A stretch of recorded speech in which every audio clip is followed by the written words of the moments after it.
you like a helmet just like this, go over to greengrind.com and shop some of your favorite mini and life-size replica helmets. They have, you can add, of course, the visor, the chin strap, different helmet types as well. On the website, they have NCAA teams, they have all the NFL teams. You can go in there and shop some of your favorite sports football teams and get a helmet replica just like this. So go over there, use my promo code PITSYN at checkout as well, PITSYN, and get yourself a discount at checkout. So go over there and shop now. Hello my viewers, welcome back to the channel. By the video title, you know what this video is about. We have the Steelers depth chart grades is tied in. I think next we have what offensive lineman, the D line to end it off like that. So we'll look out for that. That should be coming probably most likely that'll probably be on Tuesday. Then the other one probably be Thursday or Friday. So be looking out for those. But tight ends for the Steelers roster. You know, we lost Parham. That's one person we lost. He was coming from the Chargers. He had a pretty good season last year, solid season, 300 yards last year, a few touchdowns here and there. You know, he was 6'7", 6'8" target, so it would have been nice to utilize him. He's more of a receiving type of tight end, but he tore his ACL, so he's out for the year. But we do still have Pat Freiermuth. Pat Freiermuth is a good player, like I mentioned many times, of course, on this channel. I just wish he would kind of buy into being more aggressive. Being more aggressive and physical. We've seen him do before. We've seen his rookie season. We went out there, had close to 500 yards. All those he had 6 or 7 touchdowns, which the most touchdowns he had when Big Ben was throwing the ball to him. A lot of the targets he got in the red zone. And we've seen him the second year, he had 700 plus yards. And the year after that, he got banged up a little bit, kind of dropped because he missed a lot of games. And then last year, played pretty well too as well. So I just hope he can just be a guy who can consistently get 700, 800 yards. I feel like he can definitely be a tight end who can catch 50 and get about 800 yards and get about 7 or 8 touchdowns. But you gotta be more aggressive, be more physical out there. It's not like just I'm playing. I won't say like soft, like he's soft or anything, but let's stop playing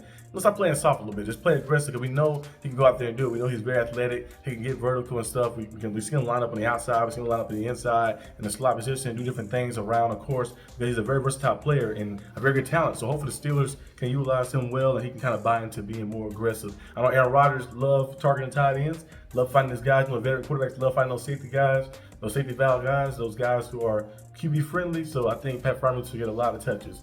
Darnell Washington, our second tight end, he's very good too. Very good blocker. Calls himself, of course, the 6'0" lineman, and called himself that since college. When he was with Georgia, you know, he'd go out there, he'll line up, he'll block well, he'll be a lead blocker, he'll do different things for you. 6'8", about 270, 80 pounds, a big body, a big frame, and he could be a red zone threat. Last year, when the Steelers used him early on in the season, when that Bronco game got a touchdown and different things, I thought the Steelers were going to use him throughout the year. They really didn't go to him as much as I want them to. They did more than the year before, of course, but I hope to see him utilized a lot. I'm not saying I go out there and put up 600, 700 yards, but I can definitely see him and be comfortable with him going out there and putting up 300 receiving yards, maybe like 30 catches, 300 receiving yards, and about 5 touchdowns, 5+ touchdowns. Like if you can get around that range, that'd be good for our offense and open up a lot much more, especially the way the Steelers playing. The Steelers love doing that, of course.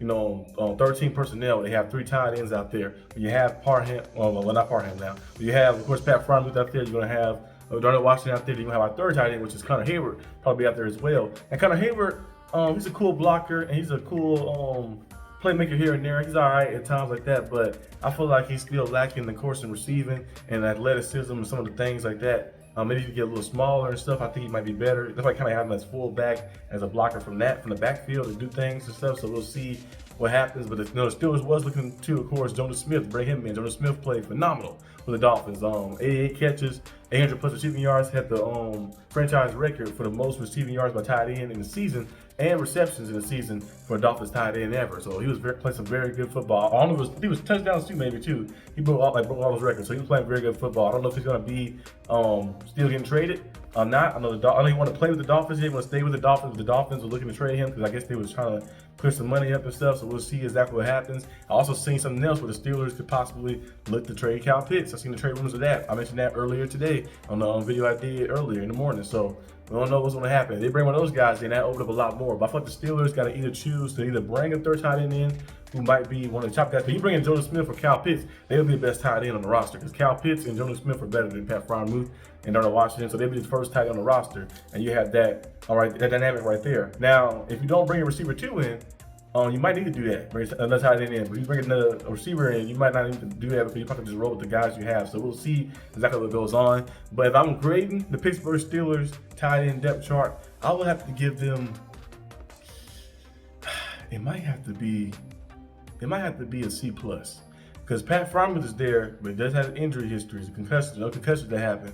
And he's a good player. Darnell Washington, we still have yet to see exactly fully what he could be. I'm just going based off their production. We still haven't seen. We know the potential he has, of course, but based off the production like that so far, we haven't really seen a lot, and we want to see yet. So I'm going to have to say a C+, B-, around that range a little bit.